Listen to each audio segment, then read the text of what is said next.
Então, Evangelho de Lucas, capítulo 4, do versículo 14 em diante, diz assim: Jesus voltou então para a Galiléia com a força do Espírito, e sua fama espalhou-se por toda a região circunvizinha. Ensinava em suas sinagogas e era glorificado por todos. Ele foi a Nazaré, onde fora criado, e segundo o seu costume, entrou em dia de sábado na sinagoga e levantou-se para fazer a leitura. Foi-lhe entregue o livro do profeta Isaías, desenrolou-o, encontrando o lugar onde estava escrito: O Espírito do Senhor está sobre mim, porque Ele me consagrou pela unção para evangelizar os pobres, enviou-me para proclamar a libertação aos presos e aos cegos a recuperação da vista, para restituir a liberdade aos oprimidos e para proclamar um ano de graça do Senhor. Enrolou o livro, entregou-o ao servente e sentou-se. Todos na sinagoga olhavam-no atentos. Então começou a dizer-lhes: Hoje se cumpriu aos vossos ouvidos essa passagem da Escritura. Todos testemunhavam a seu respeito e admiravam-se das palavras cheias de graça que saíam de sua boca. E diziam: Não é este o filho de José? Ele, porém, disse: Certamente me citareis o provérbio: Médico, cura-te a ti mesmo. Tudo o que ouvimos dizer que fizeste em Cafarnaum, faze-o também aqui em tua pátria. Mas em seguida acrescentou: Em verdade vos digo que nenhum profeta é bem recebido em sua pátria. De fato, eu vos digo que havia em Israel muitas viúvas nos dias de Elias, quando por 3 anos e 6 meses o céu permaneceu fechado e uma grande fome devastou toda a região. Elias, no entanto, não foi enviado a nenhuma delas, exceto a uma viúva em Sarepta, na região de Sidônio. Havia igualmente muitos leprosos em Israel no tempo do profeta Eliseu. Todavia nenhum deles foi purificado, a não ser o sírio Naamã. Diante dessas palavras, todos na sinagoga se enfureceram e, levantando-se, expulsaram-no para fora da cidade e o conduziram até o cimo da colina sobre a qual a cidade estava construída, com a intenção de precipitá-lo de lá.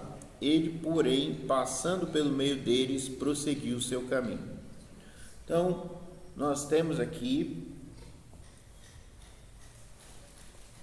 um momento na vida de Jesus que ele se encontrava na sua terra natal, lá em Nazaré, e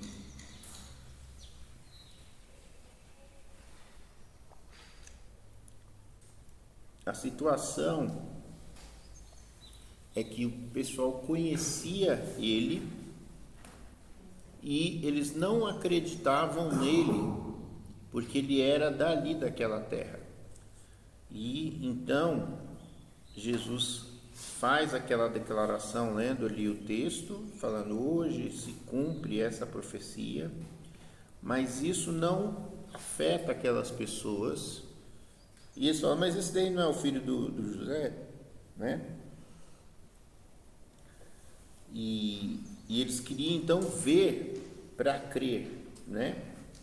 E ele fala: não, vocês não vão ver, e ele cita as histórias do profeta Elias e Eliseu. Elias, eu falei domingo passado, né, que ele foi para um local onde uma viúva ia sustentá-lo. Então nós vamos agora ler também essa história de Elias.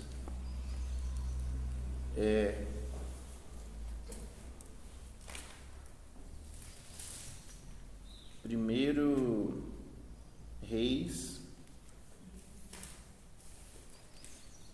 capítulo 17, do versículo 2 em diante. Primeira Reis, primeiro livro de Reis, capítulo 17, do versículo 2 em diante. A palavra de Yahvé foi-lhe dirigida nesses termos: vai-te, retira-te para o oriente e esconde-te na torrente de Caride, que está a leste do Jordão. Beberás da torrente, e ordenei aos corvos que te deem lá alimento. Elias partiu, pois, e fez como Yahvé ordenara, indo morar na torrente de Caride, a leste do Jordão. Os corvos lhes traziam pão e carne de manhã, pão e carne de tarde, e ele bebia da torrente. Depois de certo tempo, a torrente secou, porque não chovia mais na terra. Então a palavra de Yahvé lhe foi dirigida nesses termos: levanta-te e vai a Sarepta, que pertence a Sidônia, e ali habitarás. Eis que ordenei lá a uma viúva que te dê o sustento.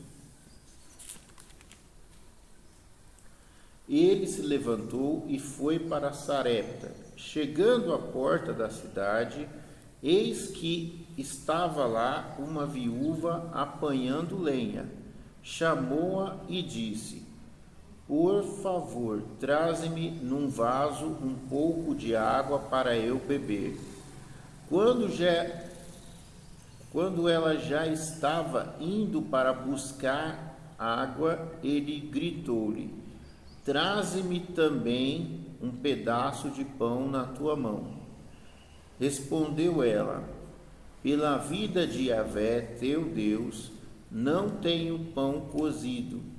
Tenho apenas um punhado de farinha numa vasilha e um pouco de azeite na jarra. Estou ajuntando uns gravetos, vou preparar esse resto para mim e meu filho.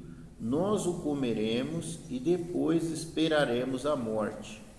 Mas Elias lhe respondeu: não temas, vai e faze como disseste, mas primeiro prepara-me com o que tens um pãozinho e traze-o, depois o prepararás para ti e para teu filho. Pois assim fala Yahvé, Deus de Israel: a vasilha de farinha não se esvaziará, e a jarra de azeite não acabará, até o dia em que Yahvé enviar a chuva sobre a face da terra. Ela partiu e fez como Elias dissera, e comeram ela, ele e a sua casa durante muito tempo. A vasilha de farinha não se esvaziou, e a jarra de azeite não acabou, conforme a predição de Yahvé, que Yahvé fizera por intermédio de Elias. Okay? Então nós temos aqui a história de Jesus, certo? Jesus operava milagres, e essa comparação com a história de Elias. E as pessoas queriam ser abençoadas. Mas nessa história de Elias, ele tem um embate com o rei. E então Elias, ele profetiza maldição, e ele fala: a terra não vai dar a chuva. Está aqui, né? Nós não lemos, mas posso ler aqui o versículo 1 do capítulo 17. Elias Tesbita, um dos habitantes de Galade, disse a Acabe: pela vida de Yahvé, o Deus de Israel a quem sirvo, não haverá nestes anos nem orvalho nem chuva, a não ser quando eu ordenar. Então, esse embate com o rei Elias, ele orou, vai dizer lá no Novo Testamento isso também em Tiago, né, no finalzinho da carta de Tiago, que Elias era um homem sujeito às mesmas paixões que nós. Ele orou e não houve chuva. Depois ele orou e tornou a chover. Então, nesse embate com o rei, a punição foi: eu vou fazer com que não chova, em nome de Deus. Ele orou e parou de chover, e houve seca. E então Jesus está se referindo a isso, que aquelas pessoas ali daquele local que conhecia, eles não eram dignos, assim como aquele rei mau que provocou Elias e teve uma resposta dura de Elias, fez com que parasse de chover. Ele estava enfrentando, quando ele enfrenta Elias, ele está enfrentando a Deus, no caso, né? Elias estava sendo um instrumento de Deus para punição, por isso Elias tinha o poder para fazer tal coisa. E ele continua e conta a história da viúva. E eu falei no domingo passado, observando então do ponto de vista do profeta, nós analisando a história, olhando do ponto de vista do profeta, certo? E nós falamos: olha, então nós temos a situação de que uma pessoa pobre vai sustentar o profeta, né? E o profeta, então, ele está sendo sustentado ali. Mas eu quero olhar com os irmãos hoje do ponto de vista da viúva, porque tem uma coisa muito interessante que eu estava pensando essa semana sobre essa história. Eu falei ela no domingo e eu fiquei pensando nessa história no domingo passado, e eu fiquei pensando nessa história. Tem uma coisa muito importante que às vezes a gente não percebe. Às vezes a gente falando assim que o profeta foi para ser sustentado pela viúva, a gente olha o benefício do profeta, mas existe aqui, conforme Jesus está falando, quem foi beneficiário, conforme o ponto de vista de Jesus, foi a viúva. Jesus está falando para aquele povo da cidade dele: olha, o profeta Elias, ele não foi mandado para todas as viúvas, tinha uma viúva que ele foi mandado, e aquela viúva é que teve o privilégio, teve a sorte, teve a honra de receber o profeta. Mas aí você fica perguntando: mas ela não teve que sustentar o profeta? Então, que sorte é essa? Né? A questão é que ela iria morrer de fome se o profeta não estivesse ali. A questão é que quando o profeta foi e ele pediu para ela aquela oferta, né, de pão, naquela oportunidade que foi dada para aquela viúva de contribuir com a obra de Deus, de abençoar ali a vida do profeta, ali tinha a bênção de Deus. Então eu quero falar sobre isso, esse mistério, que não é algo negativo, mas que é algo positivo, contribuir, fazer parte da obra de Deus. E tem um mistério, ele é maior ainda, porque como Deus criou essa história com uma viúva bem pobre que não tinha condição alguma, o ensinamento é que mesmo que você não tenha condição alguma, se você tem o privilégio de participar, você vai ser abençoado. Então não é desculpa, não existe desculpa alguma para não se participar porque você tem pouco, porque aquela viúva não tinha nada. Mas se Deus separou você, te deu oportunidade para você, para que você participe, é com você mesmo, com as suas condições, que ele, na verdade, ele vai dar para você as condições de que você participe, né? Que foi o que aconteceu com aquela viúva. Deus ordenou que ela sustentasse o profeta, e talvez ela poderia reclamar, mas não está vendo que eu sou uma viúva? Não está vendo que tem seca na terra? Como é que quer que eu arrume comida? De onde que eu vou arrumar comida? Minha criança, provavelmente a criança devia ser uma criança pequena. Eu vou comer, eu vou fazer esse bolo aqui, vou comer, eu e meu filho, nós vamos morrer. Mas aí então, ela, obedecendo à voz do profeta, a jarra de azeite multiplica. Teve outra história, mas não é essa história do azeite que multiplica. Essa daqui está falando que ela faz um bolo para o profeta, um pão com farinha, né? Deve fazer alguma coisa como a gente faz, como se fosse uma tapioca, né? Aquele pó, né? Um pó com um pouco de óleo, e faz ali uma massinha ali, come, né? Aquela massinha. Então, ela só tinha isso, e isso aí foi o suficiente. Deus fez multiplicar. Então, ela teve a sorte, ela teve o privilégio, e ela recebeu a condição sobrenatural para sustentar a obra de Deus. Então, eu queria focar nisso, porque às vezes, meus irmãos, alguém vai ter alguma desculpa, olhando do ponto de vista humano, de que eu não tenho situação econômica favorável, ou não tenho estudo, ou não tenho saúde, ou não tenho experiência, mas nada disso justifica, porque nós vemos uma pessoa que não teria condições, a pessoa que estava na miséria, ela ia comer a última refeição e morrer, e Deus usou ela para sustentar o ministro dele. Então, eu não estou falando aqui de uma questão financeira, eu estou falando numa questão de que Deus nos dá o privilégio de participarmos da obra dele, e se ele nos dá o privilégio, ele nos capacita, ele nos fortalece para termos condições de participar da obra dele, e isso é uma bênção.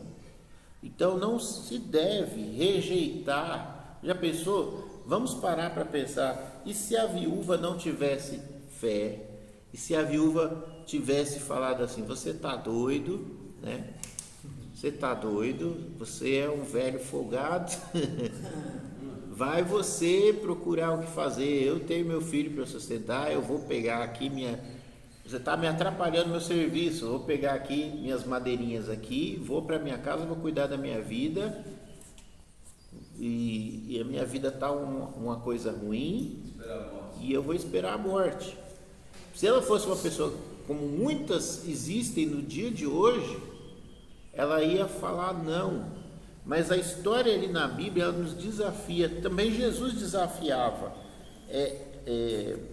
Essa dificuldade que Deus coloca,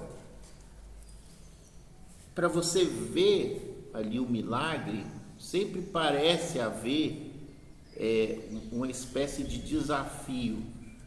Ele coloca você num momento chave, onde tem ali dois caminhos para se seguir. Você é confrontado. Jesus estava com os seus discípulos, pregando para uma multidão, e Jesus chega para os discípulos chegam para Jesus e falam: Jesus, manda o povo embora, porque já está ficando tarde, o povo está cansado, o povo precisa comer, dispensa eles, fala para eles ir para as casas deles comer, né? Dispensa eles. E aí Jesus vira para os discípulos e fala: por que vocês não dão de comer para eles? Aí os discípulos falaram: ah, pronto, agora, que isso? Né? Que história é essa? Né? São 5.000 pessoas, isso é uma multidão. Nem que a gente reparta o nosso lanche aqui, que é os pãezinhos e os peixinhos aqui, não tem como, né? Então Jesus joga isso para os seus discípulos.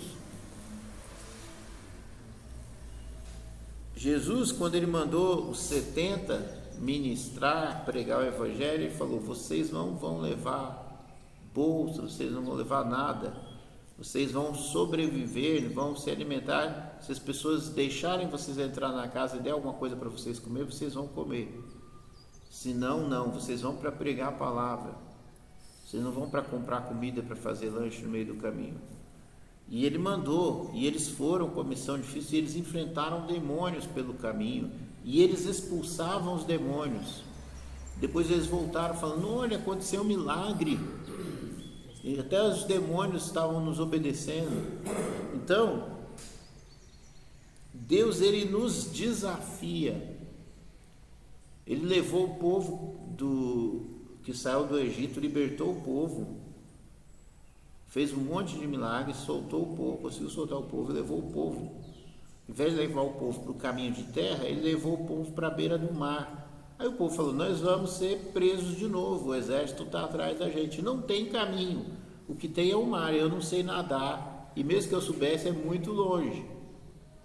Então Deus, às vezes eu falo uma coisa que é meio eu tento ser didático, eu tento explicar, mas é meio estranho, meio confuso. É como se Deus tivesse um pouco de senso de humor, né? Como se ele tivesse um pouco de senso de humor, ele fizesse uma espécie de pegadinha.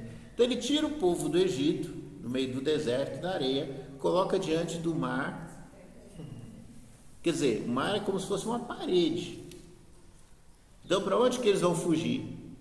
Ou seja, se Moisés é o libertador do povo, estava guiando o povo, é o libertador mais errado do mundo, que ele leva para uma rua sem saída, né?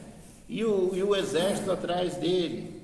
E aí Moisés, o povo reclama com Moisés, Moisés fica desesperado, e Moisés reclama com Deus.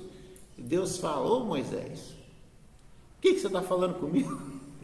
Fala para o povo. Fala para o povo marchar, manda o povo caminhar. Mas Moisés talvez falasse assim: mas eles vão caminhar para entrar na água? Você quer sacrificar todo mundo? Vai todo mundo morrer? Essa é a sua vontade? Não, Moisés, pega a vara, Moisés. Você já não fez um monte de sinal com a vara, Moisés? Pega a vara, Moisés. Usa o seu cajado, Moisés, né? Aí o Moisés estende o cajado, o mar abre, né?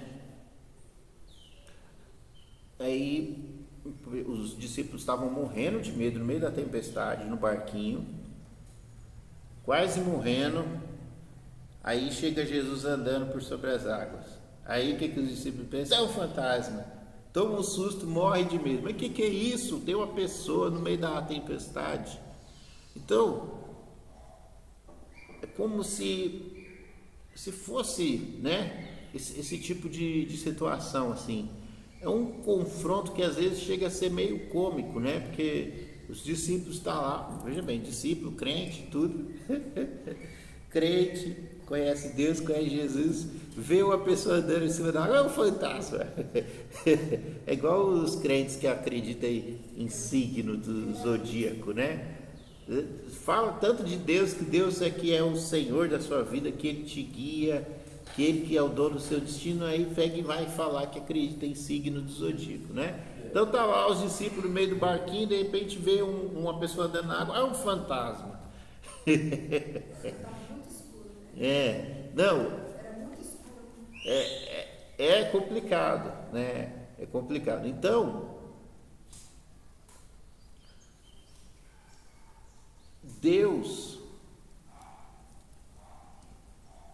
Ele nos coloca diante de desafios, e esses desafios, eles são propositais, eles são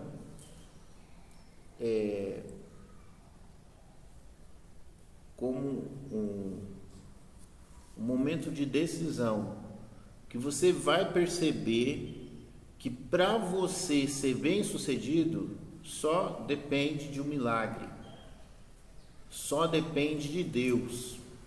E aí você tem que escolher, ou você vai desistir, porque não tem como você resolver isso, você vai confiar nas suas forças e desistir, falar, eu não tenho força, não tenho condições, você vai desistir. Ou se você resolver topar o desafio, você vai ter que fazer na força de Deus, porque de outra maneira não tem como. Então você vai ver ao longo de toda a Bíblia essa experiência com Deus. E a gente falou no domingo passado de profetas, né?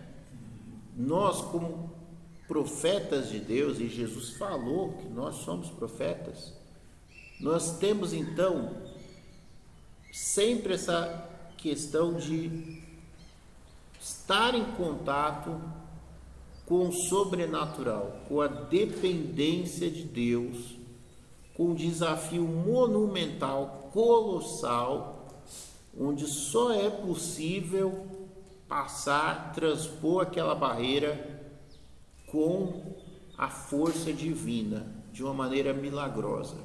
Vocês veem, por exemplo, os apóstolos, né? A gente às vezes vai falar sobre o Evangelho, algumas pessoas vão observar, olha, o Império Grego, ele espalhou cultura grega pelo mundo inteiro, e essa cultura grega, a língua grega, isso foi fundamental para a propagação do Evangelho, porque era como se fosse o inglês da nossa época. Então quem falava o grego conseguia se comunicar por todos os países do mundo. Então fica fácil de você levar o Evangelho por todo o mundo se você souber falar o grego. Você tem uma língua universal, né? E aí veio depois dos gregos os romanos e criaram estradas.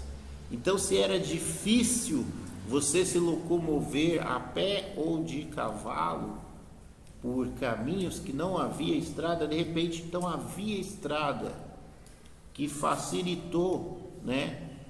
E ainda por cima você tem ali, né, o papiro, né?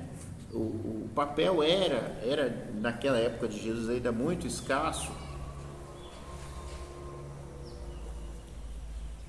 mas a tradição que tinha os escribas de fazer cópia, ele permitia, porque o papel ele estragava, né? Então o que ele permitia? Ele permitia que você conseguisse fazer a cópia de um papel para o outro, certo?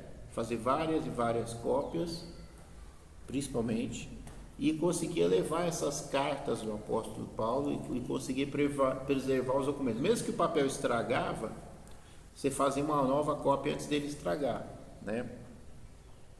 Então foram vários recursos. Por exemplo, as sinagogas. A sinagoga não existia só...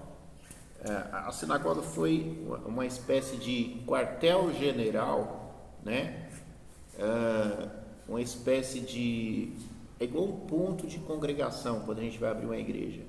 Então quando o crente chegava, igual o apóstolo Paulo, chegava num outro país usando o grego, conhecimento de filosofia e tal, né? Tinha carta na mão, tinha os papéis, tudo preparado ali, estrada e tal, ele ia para a sinagoga e pregava para os judeus.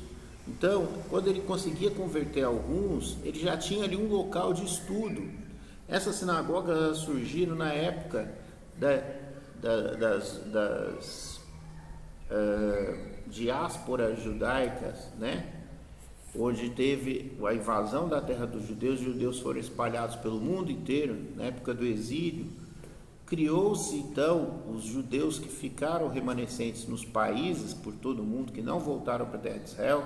Eles então tinham esses polos, que eram como se fosse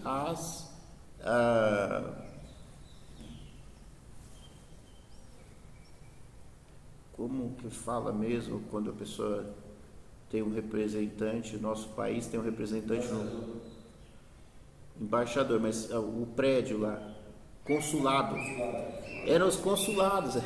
Então estava toda uma estrutura pronta para o apóstolo Paulo fazer junto com os outros apóstolos. Então, se alguém falar humanamente, tem essas facilidades todas, mas e as dificuldades? E as prisões, e os açoites, e os naufrágios, né? Paulo foi apedrejado, né? Então foi mordido por cobra, os discípulos morreram, né? Então, juntando tudo isso a essa força sobrenatural que esses discípulos tinham de suportar a morte, de não entregar os amigos, de arriscarem suas vidas, e eles eram como Estevão, eles chegavam para falar mesmo, porque seria como nos dias de hoje, se você falar você vai preso, só que eles não temiam ser presos, não temiam a morte. Eles iam e falavam, ia preso, ia sendo morto, mas as outras pessoas que não conheciam, ouviam. Então, isso tudo aconteceu e era um desafio. Tinha toda a estrutura, mas tinha que ter coragem, tinha que ter disposição, tinha que amar a Deus de verdade, porque o preço era a vida, o preço a se pagar era muito alto. E vocês veem, né? Havia visões. Paulo ia já desistir de uma certa situação, aí Deus fala com ele: olha, não desanima, eu tenho muito povo nessa cidade. Paulo estava em determinado lugar, aparecia uma visão para ele: passa a Macedônia e nos ajuda. Então Deus ia dando as direções, né? Deus tocava nos crentes. Uma vez ele pegou, os crentes movido por Deus, colocaram o apóstolo Paulo num cestinho e desceram ele pela muralha para ele não ser morto, para ele não ser preso. Falou: não, você não vai ser preso de novo não. O anjo abriu as portas do cárcere e Pedro saiu, né? Se fosse só uma questão humana, ele teria ficado preso, mas Deus libertou, né? Então, várias e várias situações, apesar de ter muitas coisas que a gente possa falar, isso tudo aqui colabora, facilita, mas ainda existia uma dificuldade, né? Existia uma dificuldade que só podia ser vencida pela fé. Era um trabalho que só podia ser feito por homens e mulheres de Deus, pessoas que estavam dispostos a servir, que estavam dispostos a se sacrificar as suas vidas pela causa, né, pela vontade de Deus. E nós vemos nessa história da viúva, né, aqueles lá daquela cidade de Jesus, eles queriam ver, mas Jesus não achou eles dignos. E aquela viúva, então, ela viu o milagre, ela viveu o milagre, porque ela foi obediente, né? Então ela viveu o milagre. E não foi só isso não, depois o filho dela adoeceu, morreu, e o profeta ressuscitou o filho dela, né? Então, não é para qualquer pessoa.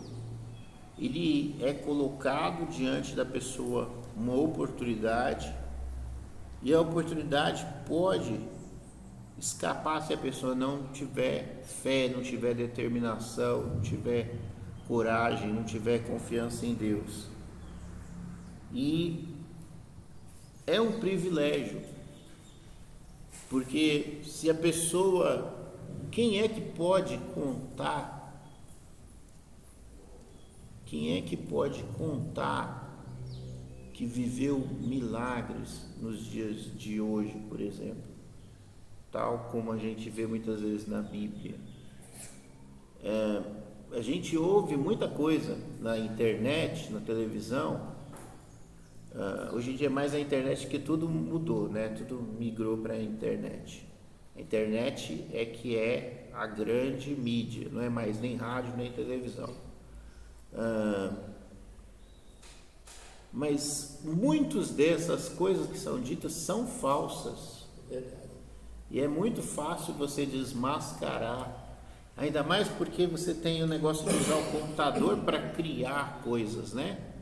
E para desfazer também. Do mesmo jeito que você cria fake, você bota lá no computador e o computador desfaz, você descobre que é fake, né? O ator é o mesmo, né, Miguel? O ator é o mesmo, né? Miguel estava contando uma história aqui, nós estávamos trabalhando aqui na sexta-feira, aí no debate dos pastores, aí falando sobre a Igreja Universal com relação ao milagre que aconteceu aqui, aí o pastor disse que acompanhou aquilo, foi para o Rio de Janeiro, chegou lá, a pessoa era a mesma. Não, mas acontece. O ator. Acontece. E vocês veem isso nas ruas. Nas ruas. Às vezes você vai chegar, você vai ser abordado por uma pessoa pedindo alguma coisa, você acredita na história da pessoa. Mas aí, se você continuar, for na sua viagem e você voltar, talvez você vai ver a mesma pessoa contando a mesma história para uma outra pessoa. E se você passar um outro dia, você vai ver de novo a mesma história, porque usa-se, né, dessas encenações, dessas falsidades para enganar as pessoas, para ganhar dinheiro. Até uma vez eu estava num ônibus, o homem ia entrar no ônibus, o cobrador falou: não, você não vai entrar. Você entra aqui, expulsou o cara. E depois ele contou, né? Esse homem, eu não deixo ele entrar mais, porque ele vem aqui e fica contando a história de filho com câncer e tudo. Só que eu sei que não é verdade. Ele fica enganando as pessoas. Então eu nem deixo ele entrar, não dou mais carona para ele, né? Então existem essas coisas. Então, viver de verdade as coisas de Deus, existe isso, mas existe um sacrifício, né? Existe um esforço. Mas o que eu quero dizer é que quando a gente é confrontado com essas situações, nós não devemos temer, assim como aquela viúva poderia ter temido, né? Nós não devemos temer, porque Deus vai capacitar e Deus vai abençoar, que a gente vai experimentar ali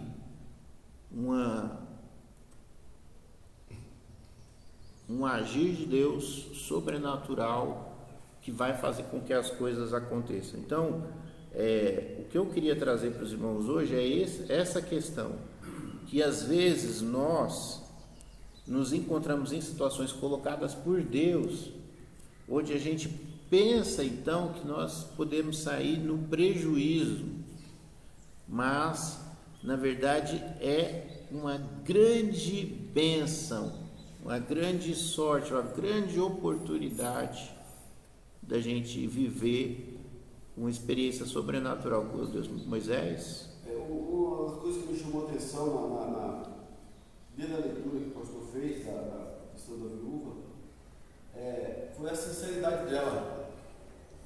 Porque ela foi sincera com o profeta, ela não omitiu nada do que estava acontecendo. Agora imagina, como o pastor já estava me falando aí, se na situação que essa mulher estava, se ela omitisse, se ela mentisse com o profeta, ela perderia tudo isso.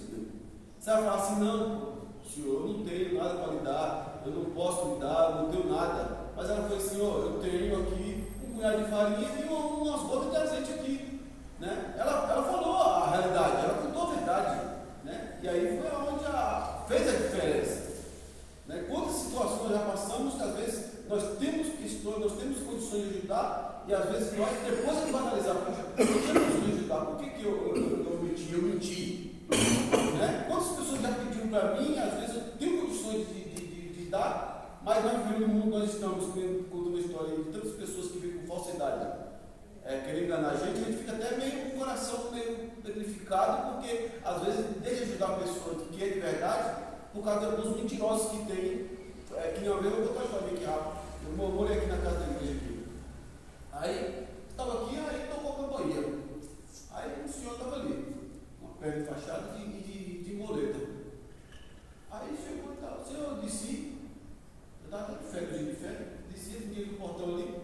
Aí, é que eu cheguei de viagem, eu preciso comprar um gás, estou sem gás, sofri um acidente, estou com problema na perna e eu preciso comprar o gás. Naquela época acho que eu dei 5, foi R$10, o gás custava uns 30, eu sei que eu dei uns 30% do valor do gás.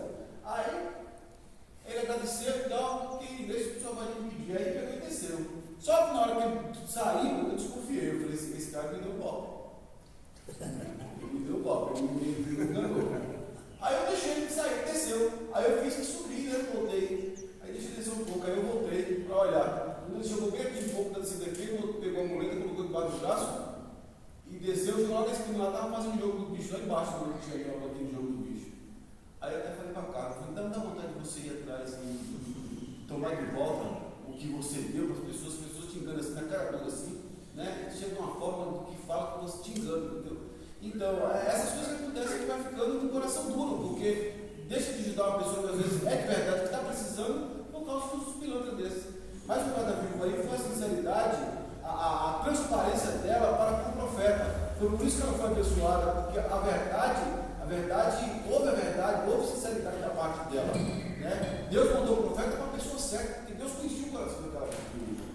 Né? Deus conhecia o coração daquela viúva. Deus mandou o profeta para o lugar certo, na hora certa, para a pessoa certa, para poder realizar o milagre que ele queria realizar na vida, tanto do profeta quanto daquela viúva. É interessante que a gente vê essas coisas por aí mesmo, né? E às vezes a gente é enganado mesmo. Né? Mas o que a gente vê e analisa é que os profetas e outras pessoas, né? Amém? Às vezes são enviados por Deus. E os que não são enviados por Deus, são enviados pelo espírito de engano, e chega até a gente, e a gente às vezes cai nessas coisas, né? Quer dizer, o caso da viúva e do profeta serviu de testemunho vivo e agrada a Deus. Mas o do mentiroso vai agradar o diabo. E a gente na história da caminhada passa muito com essas coisas, vê muitas essas coisas dele. Muitas essas coisas. Dentro do trem, a gente às vezes vê, né? Eu já vi uma outra semana aí, o cara pedindo, né? Dizendo que era um ex-presidiário. E fica difícil você ajudar essas pessoas, porque você não sabe qual é o objetivo. Ele está com fome, mas a intenção dele estar pedindo ali, se é para continuar roubando mesmo, ou matando, ou estrupando, tem essas coisas aí. Né? Mas já tem outro que parece com criança também. Um é real e outro é muito doido também.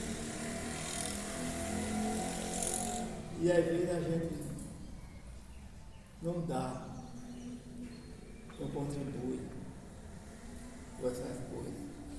E eu fico pensando assim, será que a gente poderia contribuir para aquele presidiário? Porque a gente não sabe a intenção até onde é que vai das pessoas. Então todos nós passamos por isso. Mas o problema também, pastor, e a gente analisa diante dessas coisas, é que às vezes,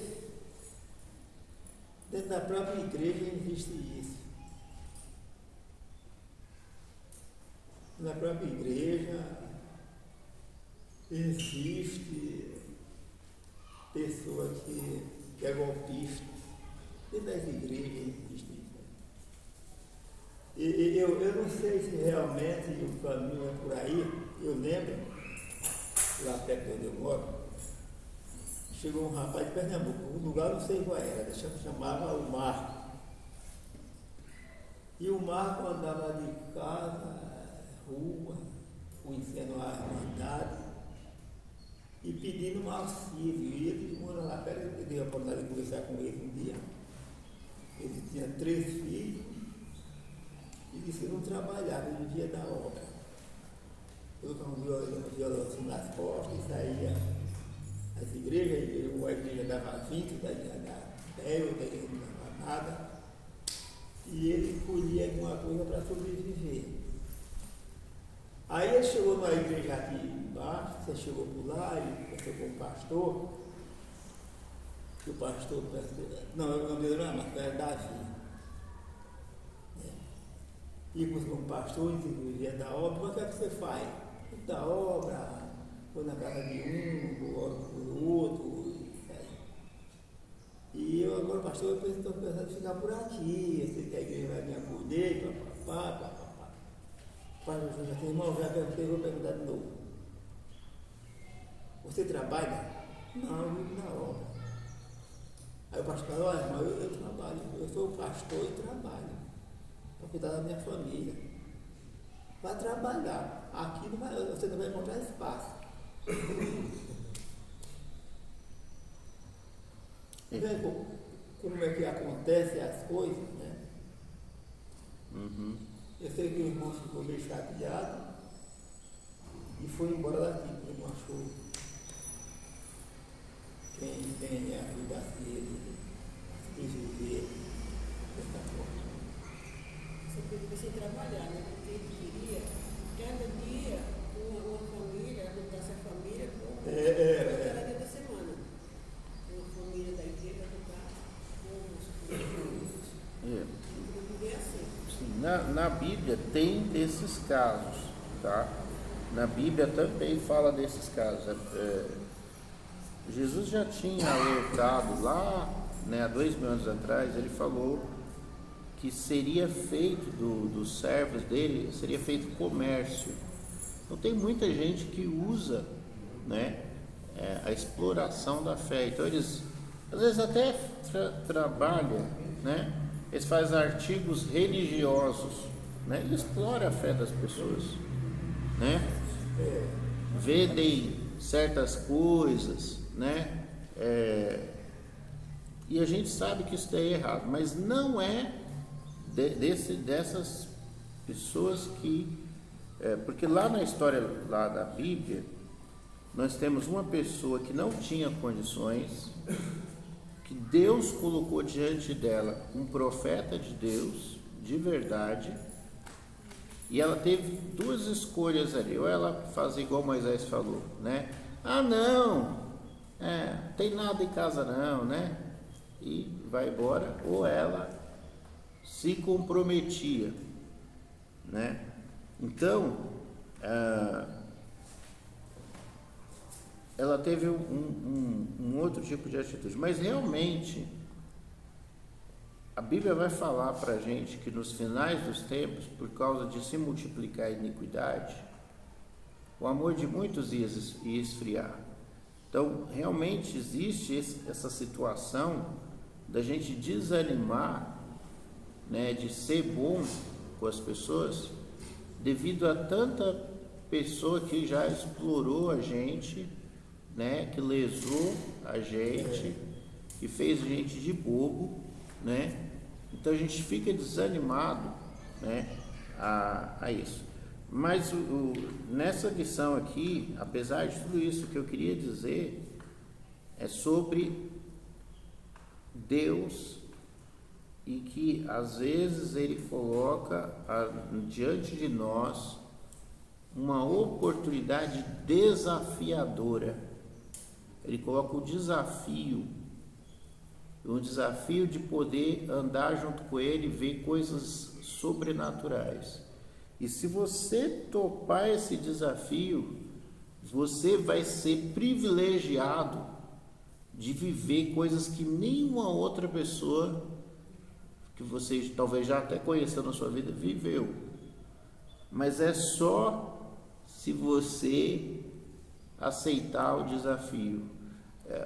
Eu quero falar sobre isso, que Deus, Ele colocou para aquela viúva aquilo que poderia ser aos nossos olhos algo negativo. Eu da minha pobreza eu vou sustentar, né, esse cara aí, né, que é um profeta, né, porque eu E ela porque, acreditou, né, na palavra do profeta. sim, Versículo 14 fala, né? sim, ela era uma pessoa temente a Deus. Então muitas vezes a gente está nessa situação, nessa mesma situação, e aí fica a questão: o que a gente vai fazer? Existe muita bênção em poder, o que eu quero dizer assim, é a bênção, o privilégio de você poder participar da obra de Deus, de você poder contribuir com a obra de Deus.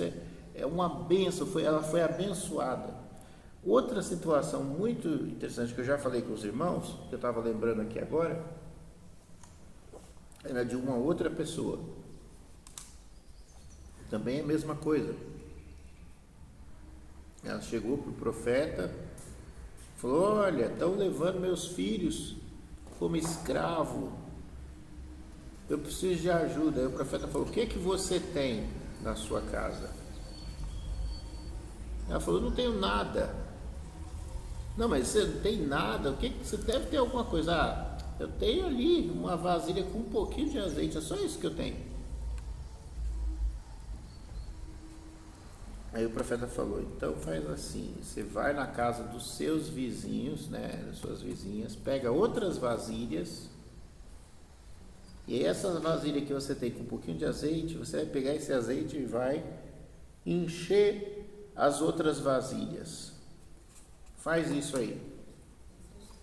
Então isso aí foi um desafio, porque eu não sei se os irmãos percebem.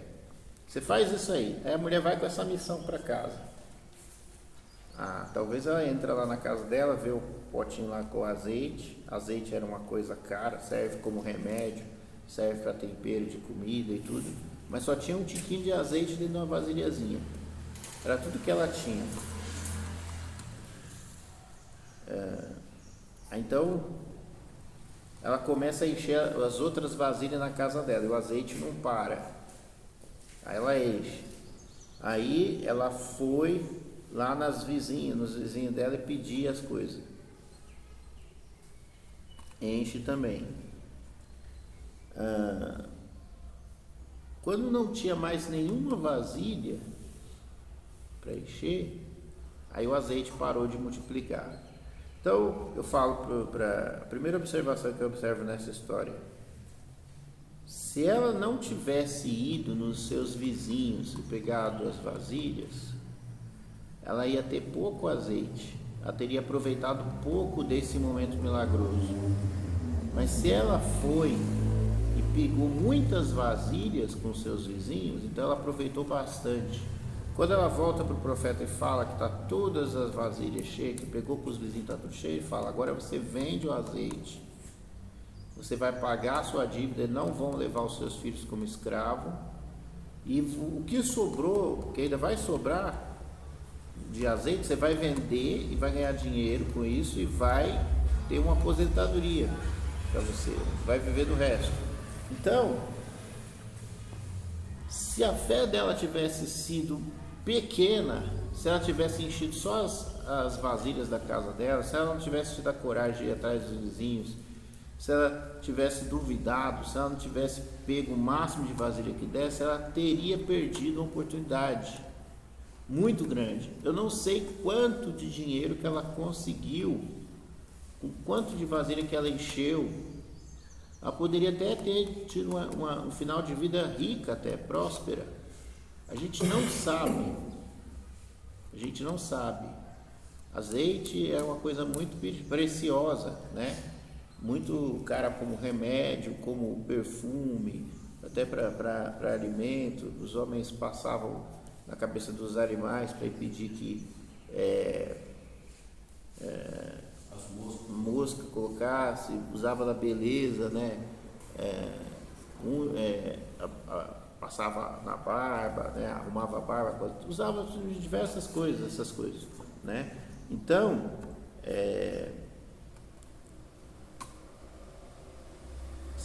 depende da fé dela. Eu não sei como que foi exatamente a história. A Bíblia só dá aquela história, mas eu imagino que ela possa ter até enricado, dependendo da quantidade de vasilha que ela encheu. A rainha do azeite. Entendeu? Mas ela poderia ter perdido a oportunidade se ela não tivesse tido a cara e a coragem de pegar várias vasilhas mesmo. Se ela tivesse pedido poucas vezes, se ela tivesse sido tímida, entendeu? Ela poderia ter perdido a oportunidade da vida dela. E a Bíblia tem essas coisas, né? O texto de Lucas fala de Naamã, né? Sim. Fala de Naamã, e o profeta falou, vai no rio e lava. Se ele fosse. Pois é, o desafio. Ele falou, mas tinha tanta coisa, eu pensei que você ia colocar a mão sobre a ferida e tal. Tem tantos outros rios, você quer me mandar, vai mergulhar no rio Tietê, né? E Naamã ficou bravo, e o Naamã ia embora, ele ia embora. Foi os outros que estavam com ele que falaram, mas espera aí, se ele não tivesse mandado você por aí, vai na floresta e mata um dragão, né? Vamos supor que fosse uma coisa muito difícil, você não ia ter, se mandasse você subir no alto da montanha, carregando, sei lá, ossos uma centena de ossos de javali, estou inventando aqui uma coisa bem doida, você não teria feito? Você não é um guerreiro? Aí está só mandando mergulhar no rio. Você já não se sujou tanto numa batalha com sangue, um monte de gente, né? Então, aqueles amigos ajudou ele na hora, porque o orgulho era um empecilho para ele. E Jesus falou isso aqui, né? No texto seguinte, sobre a história de Naamã. E ele foi desafiado. Deus prostrou ali o orgulho dele, humilhou ele. E a vitória dele estaria se ele se humilhasse, se ele mergulhasse ali naquela água suja, imunda, ele sendo um general, porque ele era um general de um outro país, né? Então, Deus, ele coloca essas coisas, e às vezes a gente tem um bloqueio, e às vezes a gente perde a oportunidade, porque para você experimentar as coisas de Deus, você tem que não só ter essa visão, mas você tem que confiar, você tem que ter coragem, né, de enfrentar os desafios, né? Teve uma história de um outro, né, o dos Juízes. Ele estava lá no meio da guerra, acho que queria trabalhar de noite, alguma coisa assim. Ele ia fazer um serviço de agricultura ali, acho que era malhar o trigo para tirar aquelas coisas, preparar para comer. Então ele ia num lugar lá escondido e fazia isso durante a época da guerra, né? Então, morrendo de medo, escondido. E aí o anjo de Deus aparece e fala para ele, estou te dando a missão de você salvar o seu povo. Ele, não, mas que isso, eu não sou ninguém. Mas por quê? Porque Deus viu, onde a gente vê, a gente pode ver como covardia e tudo, que ele ia escondido e tudo. Na verdade, aquilo era uma valentia do cara, né? Porque ele precisava comer, e aí então ele teve a coragem escondido, no meio da guerra. Eu não sei se era até no acampamento inimigo, ele ia lá fazer a coisa dele lá. Aí Deus viu, no meio de toda aquela nação de Israel que estava covarde, amedrontada, ele falou que esse daqui é o mais corajoso, você vai lá salvar o seu povo.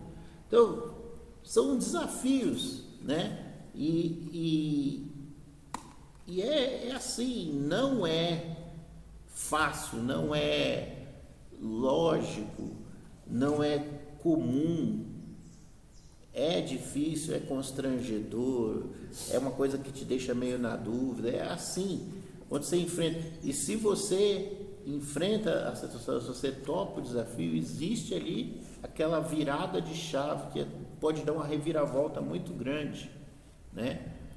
Então, Deus, as coisas sobrenaturais, né? Elas são assim. Deus falou para Abraão, né? Sai da tua terra, do meio da tua parentela, para a terra que eu te mostrei. Tá bom, mas onde que é essa terra? A terra que eu te mostrei. Começa a andar. Deixa eu fazer pergunta. Começa a andar. Sai da tua terra, do meio da tua parentela. Abraão saiu. Se ele não tivesse saído, eu estou ouvindo uma voz aqui na minha cabeça, vou sair por aí longe dos meus parentes. Não vou. E se ele não tivesse saído? Quantas pessoas que vocês, talvez a maioria de vocês aqui da igreja, é que eu sou filho dos imigrantes, né? Quantos dos nossos antigos aqui de São Paulo não se tornaram prósperos porque tiveram a coragem de sair do meio da terra, da parentela, com a mão na frente e a outra atrás, sem lenço e sem documento, para chegar aqui em São Paulo, lá nos anos 80, 70, chegar aqui.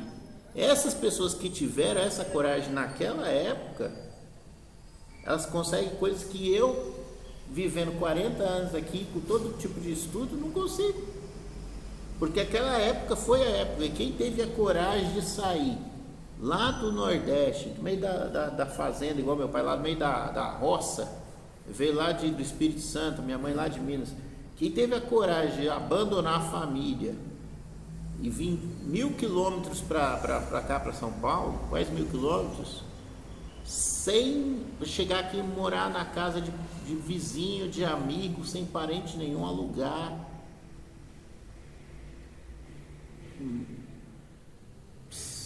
chegava aqui sem emprego, sem saber de nada, porque era tão doido. Minha mãe conta, meus pais contam, que quando a pessoa chegava na rodoviária e descia do ônibus, ele arrumava emprego ali na hora, porque as pessoas estavam lá na rodoviária procurando gente para trabalhar. Então, se ele chegou sem nada naquela época, né? Um momento, a oportunidade. A pessoa chegava aqui, ela estava feita, porque pelo menos emprego ela tinha. Talvez ela dormisse na rua durante um mês, mas no final do mês ela ia ter dinheiro. Ela começa a construir a vida dela. Isso acabou. Isso foi naquela época. Hoje em dia é muito mais difícil. Quem vem de lá para cá acaba se tornando mendigo e não levanta mais. Não levanta. E aí quer voltar para a terra, porque era melhor estar no meio da roça comendo as plantas do que estar aqui passando fome. Mas naquela época foi a grande sorte. A pessoa veio e fez a vida dela. Fez a vida, ficou rico. A diferença é tão gigantesca que você pega as histórias do meu pai lá, das lamparinas de querosene, que é coisa tipo, a diferença entre você vir do interior é como se você viajasse para o futuro, porque lá no interior ele estava tão atrasado, mas tão atrasado, que quem veio de lá para cá é como se tivesse viajado no futuro, né? Então foi a oportunidade. E agora a questão é, que oportunidades mirabolantes, misteriosas Deus tem colocado para nós? Estamos reconhecendo, estamos perdendo oportunidades, estamos tendo uma resposta positiva, estamos nos deixando ser usados por Deus, estamos tendo coragem, enfrentando os desafios com coragem e fé. Então, a Bíblia está aí para nos ensinar um caminho. Não é fácil, mas existe algo que Deus tem para nós. Só que não é assim, toma aqui, não. Tem um desafio ali, né? Então, se ninguém tiver mais nada para falar, nós vamos orar e encerrar a aula nessa manhã. Vamos orar então. Senhor, muito obrigado por tudo que o Senhor tem feito por cada um de nós. Nós te rogamos, o Senhor nos dê inteligência, sabedoria, para reconhecermos, meu Pai, o Teu agir nas nossas vidas, para sermos gratos, para abraçarmos, meu Pai, aquilo que o Senhor coloca diante de nós, para nós termos coragem, para nós termos fé, para nós darmos um passo de fé. Ajuda-nos, Senhor. Cuida de cada um de nós, Senhor. Edifica as nossas vidas em Ti, Senhor. Abençoa para que nós sejamos pessoas espirituais que vivem o sobrenatural. Cuida de cada um de nós, meu Pai. Faz prosperar o Teu povo, meu Pai. Dá-nos forças em Ti, Senhor. Vivifica-nos em Ti, Senhor. É isso que eu te peço e te agradeço por tudo. Em nome de Jesus. Amém.